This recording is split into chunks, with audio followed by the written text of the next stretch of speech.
Welcome to this video on swing trading stock market. Another great setup with Bollinger Bands. This is part 2 of a little mini series. If you want to see part 1, just type in swing trading stock market / great setup with Bollinger Bands. Maybe add TopDogTrading in there and you'll find it in YouTube.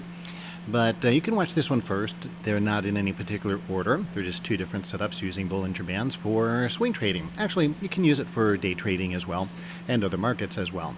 But particularly works well with the stock market for swing trading. That's mostly how I use it. Okay, so let's jump right into it. As you'll see here, first of all, let's talk about what the settings are.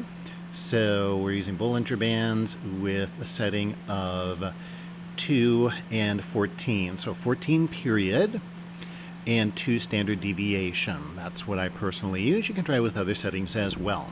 And this is a really good setup. Now the last one that we looked at, just as a little reminder, the previous one was where you get a real body that occurs outside of the Bollinger Band, either the upper Bollinger Band or the lower Bollinger Band.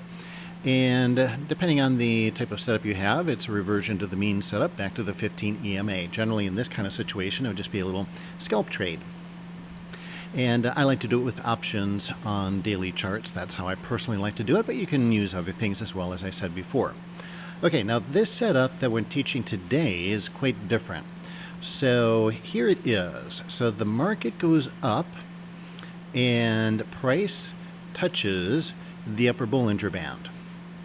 Now, here's the key. After it does that, then you get a higher high that does not touch the upper Bollinger Band and then comes back down.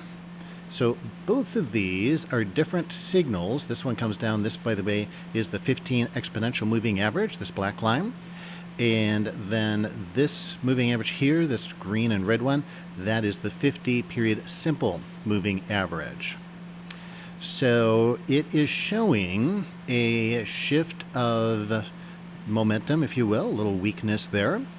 And Bollinger Bands can be used a couple of different ways. Number one is to measure volatility, but they can also be used to measure strength and even trend. So they have multiple uses if you know how to read them. Now the key on this one is that we're also using other things along with it. So here's my cycle indicator. And by the way, it's half of the cycle indicator. Actually, we use this as the primary kind of signals, but then there's another aspect of it, another line we put in there to actually give us kind of a leading indication beyond the actual cycle indicator. And if you'd like that, feel free to email me at barry@topdogtrading.com. I'll actually, for my YouTube subscribers, I actually offer this for free along with a free tutorial on how to trade it. So feel free to send me an email. Make sure you subscribe because it is for YouTube subscribers. And I do sell this, but for you guys, you get it for free. Anyway, so I like to use it in conjunction with the cycle indicator, but even if you don't use it with it, the primary thing here is price action in relation to the Bollinger Bands. And then the third thing we want to look at is where are we in the trend. So here you see we're at wave 7, but obviously these are not Elliott waves. Elliott waves can only go up to 5. So wave 7. Now, the significance of that is that it means we are already in an extended trend. The average trend, the way I read waves, is 5 waves. So you can get a 3 wave, that'd be obviously shorter than the average. 5 would be average. Once you get into 7, that's when I start to look to fade the trend, potentially fade the trend. And so this one we would expect a deeper retrace, if not a trend reversal. We don't get a trend reversal here, but it is expanded or extended trend. So then after that, as you can see, what happens is the market basically just goes sideways for a few months, right? February, March, April, and into early May. So that essentially ends that trend.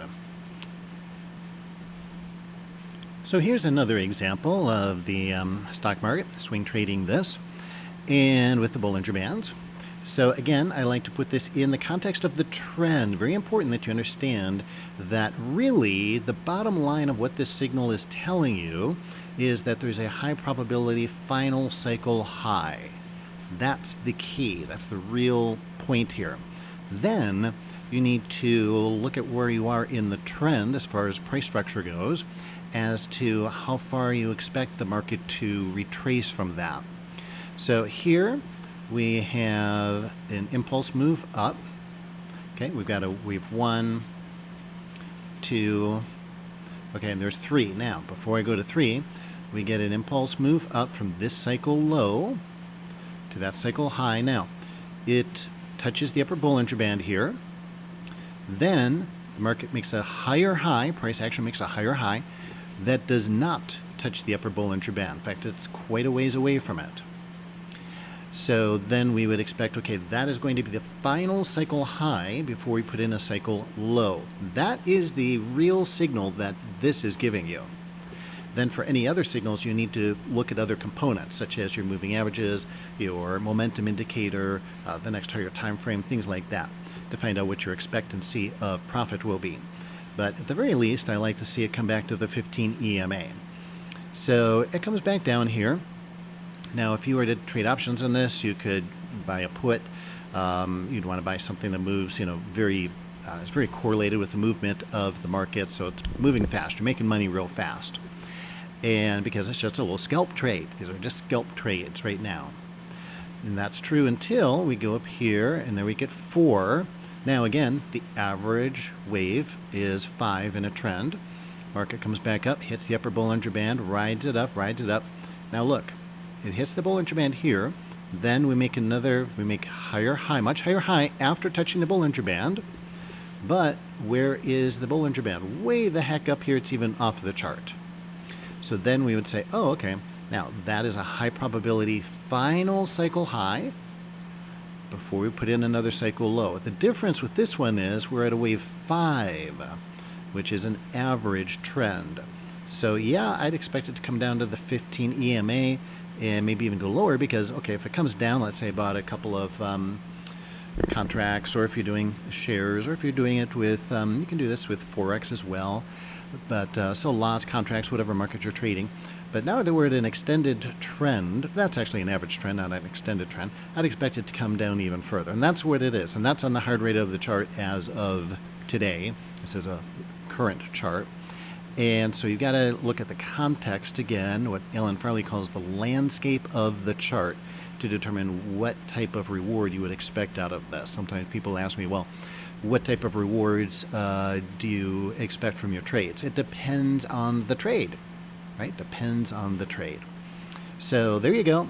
Those are the pointers, and works very well for swing trading the stock market, but also Forex, futures. Yes, you can use it with day trading as well if you'd like to, but I find that it works great, and I like to do it especially with options for swing trading personally. That's just my preference.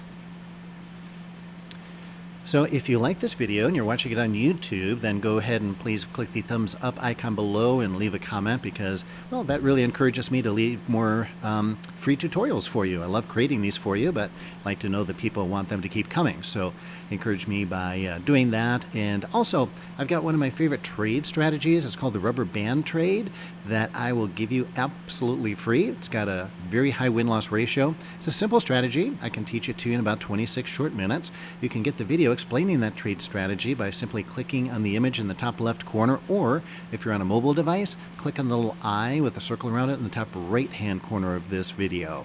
And if you're not watching this video on YouTube, well, there's probably a link below this video or an opt-in form on the side. Once you do that, I'll personally email the video to you along with the rubber band trade setup and rules.